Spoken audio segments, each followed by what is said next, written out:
The man continued on. "It says here Barbara Daniels passed away 2 weeks ago."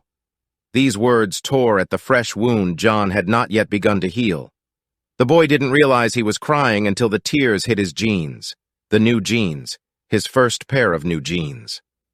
John remembered the day she brought them home, how she bragged about the deal she found, how alive and warm she was. John also remembered how cold she was the next morning when he went to wake Grandma Barb up. Cold, but peaceful. John looked up to see the hulking figure of the man standing next to him.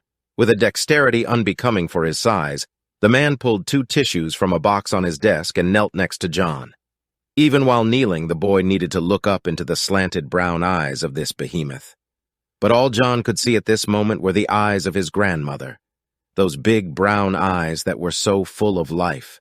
The only eyes in the world that truly looked at him. The only eyes in the world that truly saw him. "I'm sorry, son. What she was to you, she was too many. Wipe your eyes and cry if you must, but I still require you to listen."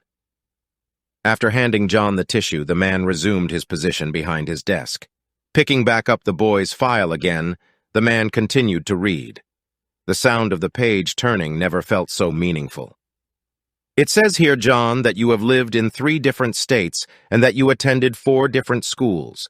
The first of which you showed good promise at, but was, and I quote, removed from the classroom for behavior detrimental to a safe learning environment." The words lingered in the atmosphere, taking a moment to register in the mind.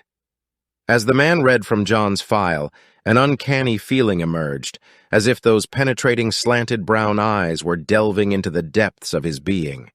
It mirrored the intensity with which John's grandmother used to gaze at him, her eyes capable of drilling a hole through his conscience.